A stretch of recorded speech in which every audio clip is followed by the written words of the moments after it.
Auburn family? Another Strictly Auburn episode, Week 9, November 4th. I'm here with Jake Lazarus, Jakia Spikes as our guest. We are super excited. Auburn takes on the Mississippi State Bulldogs in Starkville, but we are here in Jordan-Hare Stadium, the most beautiful stadium on earth, of course. But a lot of news coming out of Auburn University this week. Bryan Harsin fired a day before his birthday. That kind of sucks, right? But Jake, how do you feel about that? And what do you think the Auburn legacy and the fans feel about Bryan Harsin's legacy on Auburn? I mean, just a lot of losing, a lot of it. Yeah. I'm excited for a fresh start at Auburn. I mean, new head coach is coming. Yep. Got like Williams, new athletic director. Yep. So I think Auburn football ready for a fresh start, and we're gonna remember him with a lot of losing, unfortunately. Yeah, you said a lot of losing, 9-12 in his career at Auburn. But Jakia, how do you think? What is your take on Bryan Harsin's legacy? Bryan Harsin's legacy, I have two words for you guys: emotional roller coaster. You're right. There were some games that was so live, the energy was through the roof, and there were some other games where you could literally hear a pencil drop because the fans were so silent. But I do have a question for you boys. Okay, so if y'all were in Harsin's spot and if y'all got fired a few days before your birthday, how would you react? Personally, I wouldn't mind of $15 million hitting my checking account. A broke college student would really love that.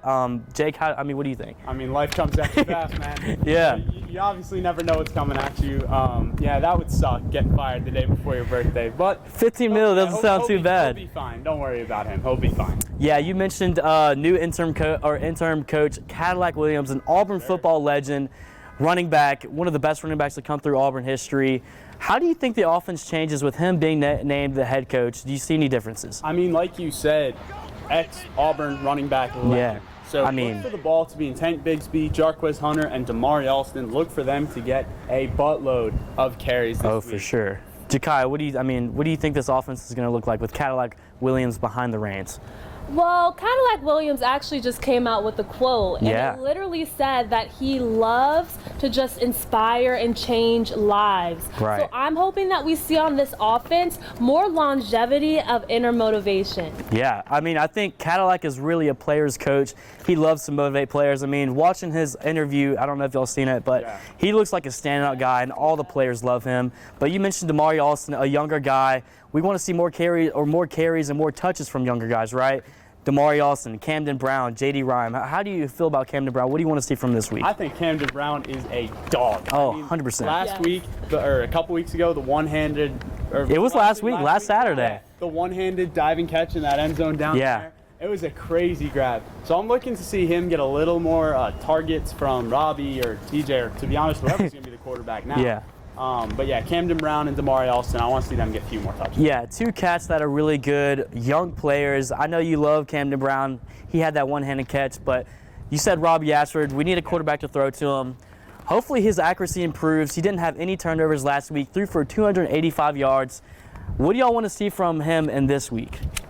So he's just got to keep improving, keep getting better each and every week. Obviously that's hard when you have coaches that keep changing and all that, so it's hard to develop. But for Robbie, I think staying in the pocket a little bit longer, he's shown that each and every week he's gotten just a little bit better, making better decisions down the field, looking for those dump-off passes, I think is key for him. Yeah. And maybe not throwing absolute missiles to guys under 5 yards. Give your receivers a chance to make those easy receptions. He is an ex-baseball player, but yeah, you're completely right. Throwing missiles, he needs to calm down a little bit, but hopefully Cadillac can get those guys in a better attitude, like Jakia mentioned, more motivated. But I think this whole season has a different feel on it. I know a lot of our fans are super excited, kind of like a regenerated season. What do y'all think?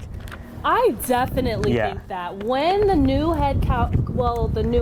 help me out with the word. Interim head coach got announced, literally the energy of the student body just shifted. 100%. It kind of made me feel a little bit bad for Harsin, y'all. I felt a little bit bad. Hey, I do want to say, I was in the Eagle Eye studio, and I know we kind of erupted. Yeah. Cheers. I was watching. I was at home, and I went on Twitter, and it was blowing up. I mean, everybody's super excited about Cadillac. I know he's going to do a great job, but this defense hopefully does a great job as well. Mississippi State that has that air raid offense, and our secondary hasn't really got tested. Majority of the teams that we played really ran the ball on us. So, what do you want to see from our secondary? What do you want them to see against the air raid offense like in Mississippi State?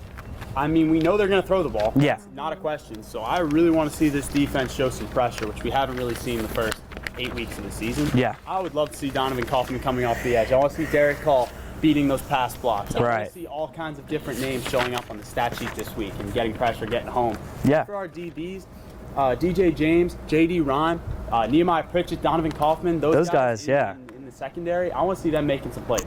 Yeah, Jake, go ahead. What team did you mention earlier that you want our team to start resembling more of? So I'm from New York. I'm a New York Giants fan. Yeah. The Giants blitz more than any other team in the NFL this season. So I want the Auburn Tigers to show, and Jeff Schmedding a little bit, to, I don't know, bring some pressure. Bring it home. Yeah. You're right. I mean, for Auburn to succeed in this game against the Mississippi State Bulldogs, we have to bring pressure because, you know, Will Rogers, he's got a cannon of an arm, and he can make plays.